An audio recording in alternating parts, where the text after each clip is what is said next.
नमस्कार, आप देख रहे हैं नेक्स्ट 9 न्यूज और मैं हूं आपके साथ नेहा। राष्ट्रपति चुनाव के नतीजों को लेकर तैयारियां शुरू हो गई हैं। देश के अलग अलग राज्यों से बैलेट बॉक्स दिल्ली पहुंचने लगे हैं।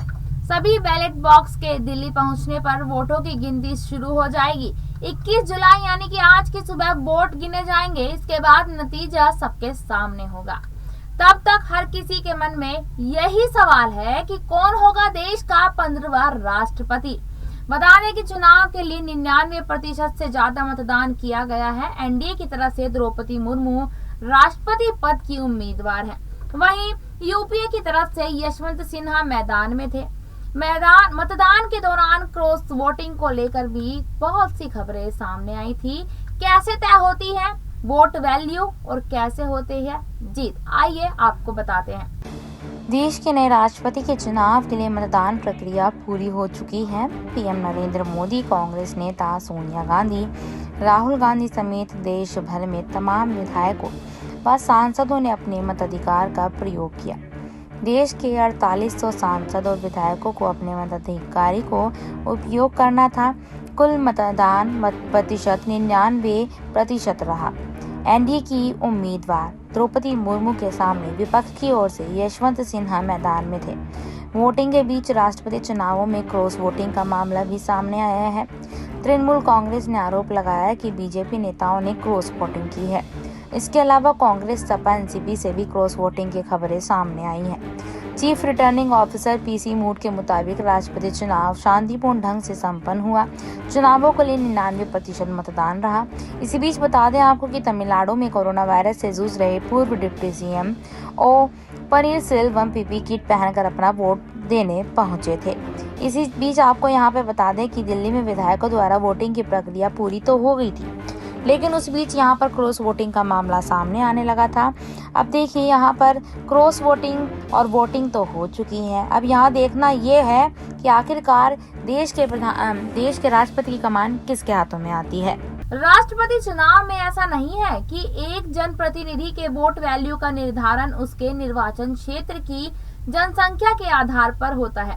विधायक के वोट का मूल्य निकालने के लिए उस राज्य की कुल जनसंख्या में कुल विधायक का भाग दिया जाता है और बता दें कि उस संख्या में 1000 का भाग दिया जाएगा। इसके बाद जो संख्या आएगी वो उस राज्य के विधायक का वोट मूल्य होगा।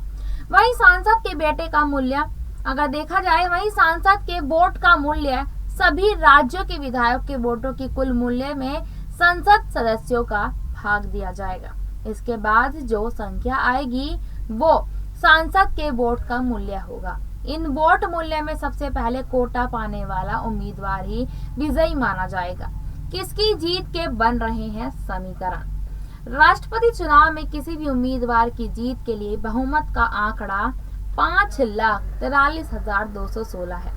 एनडीए के पास कुल 5,33,751 वोट होने का दावा किया जा रहा है। वहीं विपक्ष के खाते में 3,60,362 वोट है। ऐसे में माना जा रहा है कि मुर्मू यह चुनाव जीत सकती है। ओडिशा की बीजेडी, पंजाब से अकाली दल, मायावती की बीएसपी के अलावा टीडीपी और वाईएसआरसीपी का भी समर्थन उन्हें मिल चुका है। शिवसेना के भी कई विधायक उनके पक्ष में हैं। एनसीपी के विधायक ने भी अपने मत द्रौपदी के पक्ष में किया है। पीएम मोदी ने बताया कि राष्ट्रपति चुनाव के लिए 736 मतदाताओं में से कुल 727 सदस्यों और 9 विधानसभा सदस्यों को चुनाव आयोग द्वारा मतदान करने की अनुमति है। इनमें से कुल 730 ने अपना वोट डाला। इस हिसाब से 99% मतदान हुआ। चुनाव में एनडीए की ओर से उम्मीदवार द्रौपदी मुर्मू की जीत और उसके साथ ही देश के शीर्ष संवैधानिक पद पर पहली बार आदिवासी महिला की ताजपोशी लगभग तय है। 27 दलों के समर्थन के साथ द्रौपदी मुर्मू का पलड़ा भारी है। वहीं महज 14 दलों का समर्थन के साथ सिन्हा को करीब 3,62,000 वोट ही मिलने की उम्मीद है।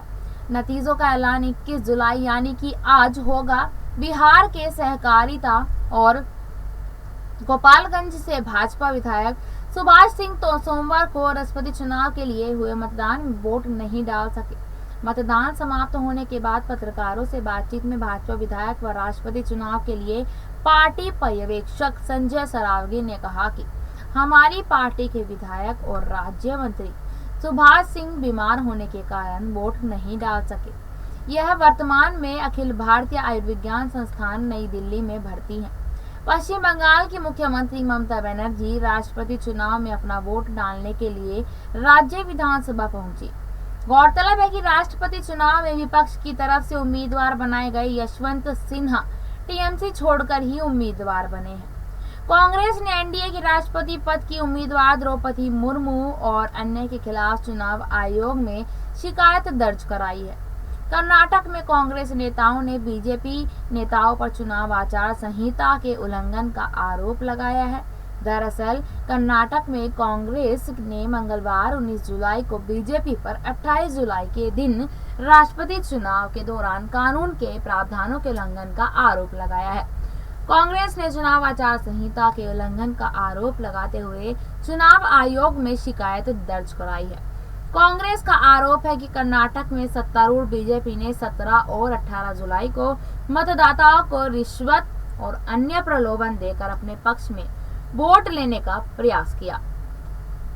कर्नाटक में कांग्रेस विधायक दल के नेता सिद्धरमैया और प्रदेश कांग्रेस अध्यक्ष डीके शिव कुमार ने चुनाव आयोग में शिकायत दर्ज करते हुए बीजेपी पर आरोप लगाया है कि मतदान करने वाले विधायकों को एक 5 स्टार होटल में लग्जरी आवास उपलब्ध कराया गया था। चुनाव आचार संहिता के उल्लंघन मामले में सिद्धरमैया और डीके शिव कुमार की तरफ से एनडीए की राष्ट्रपति पद की उम्मीदवार द्रौपदी मुर्मू, कर्नाटक के मुख्यमंत्री बसवराज बोम्मई, बीजेपी के प्रदेश अध्यक्ष नलिन कुमार, विधानसभा में बीजेपी के चीफ व्हिप सतीश रेड्डी, मंत्रियों और अन्य के खिलाफ दर्ज की गई है। कांग्रेस नेताओं ने शिकायत में कहा कि राष्ट्रपति चुनाव में विधायकों को मतदान के लिए प्रशिक्षण देने के बहाने 5 स्टार होटल में रुकवाया गया, जहां विधायकों को आलीशान कमरे, भोजन, शराब और मनोरंजन की दूसरी चीजें मुहैया कराकर एनडीए की राष्ट्रपति पद की उम्मीदवार द्रौपदी मुर्मू के पक्ष में वोट करने के लिए अनुचित प्रभाव डाला, जिस कांग्रेस ने चुनाव आचार संहिता का उल्लंघन बताया है। अब यहाँ पर यही देखना है कि 21 जुलाई यानी कि आज राष्ट्रपति चुनाव की वोटिंग का रिजल्ट आना है। अभी देखना बड़ा दिलचस्प होगा कि इस देश की कमान यशवंत सिन्हा के हाथ में आती है या फिर द्रौपदी मुर्मू के हाथ में आती है।